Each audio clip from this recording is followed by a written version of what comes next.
বিচারপতি সিনহার কড়া নির্দেশ, শিক্ষক বদলি নিয়ে ডিআই এর অস্বাভাবিক সিদ্ধান্ত প্রত্যাখ্যান করুন।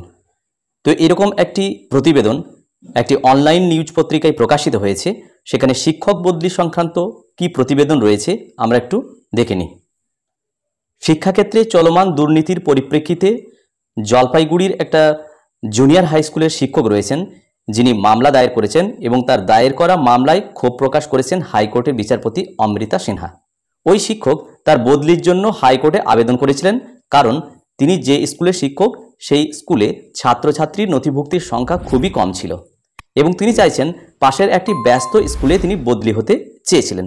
অর্থাৎ যে স্কুলে রয়েছেন সেখানে যেহেতু ছাত্রছাত্রীর সংখ্যা খুবই কম, সুতরাং তিনি যদি পাশের কোনো ব্যস্ত স্কুলে পড়াতে চান সেই জন্যই তিনি বদলি হতে চেয়েছিলেন সেই ব্যস্ত স্কুলে। তবে জেলা পরিদর্শক অর্থাৎ ডিআই অফ স্কুল বলছেন যে ছাত্রগুলিকে খুঁজে বের করার দায়িত্ব ওই মাস্টারমশাইয়ের। অর্থাৎ উনি নির্দেশ দিয়েছেন, এক অদ্ভুত ধরনের নির্দেশ দিয়েছেন যে ছাত্রদেরকে খুঁজে বের করতে হবে আপনাকে। তো ওই স্কুলে গড়ে মাত্র 5 থেকে 7 জন শিক্ষার্থী রয়েছে। এমন কোনো দিনও গেছে যেদিন কোনো শিক্ষার্থী ওই স্কুলে আসেনি। এমন পরিস্থিতিতে বদলির জন্য আবেদন করেছিলেন ওই শিক্ষক। কিন্তু ডিআই তাকে স্পষ্টভাবে বলেন যে ছাত্রদেরকে খুঁজে বের করতে প্রয়োজনে পুরো এলাকায় তাকে পরিশ্রম করতে হবে। বিচারপতি সিনহা এই নির্দেশে ক্ষুব্ধ হয়ে জিজ্ঞাসা করলেন, এটা কি ওনার কাজ? অর্থাৎ ছাত্রছাত্রীদেরকে খুঁজে বের করা কি ওনার কাজ? একজন শিক্ষকের কাজ কখনোই গ্রামে গ্রামে গিয়ে ছাত্রছাত্রীদেরকে খোঁজা নয়, বরং একটি নির্দিষ্ট ছাত্র শিক্ষক অনুপাত অনুযায়ী কার্যকরভাবে পাঠদান করা।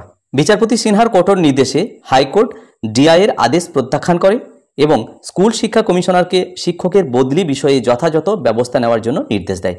আগামী 16ই জানুয়ারি পদক্ষেপের সময়সীমা নির্ধারণ করা হয়েছে। তো এই প্রতিবেদনটি একটি অনলাইন নিউজ পত্রিকায় প্রকাশিত হয়েছে। আমি কেবলমাত্র এই প্রতিবেদনটি হুবহু এই ভিডিওর মাধ্যমে শেয়ার করার চেষ্টা করলাম মাত্র। সকলকে ভিডিওটি দেখার জন্য ধন্যবাদ। সকলে ভালো থাকুন, সুস্থ থাকুন।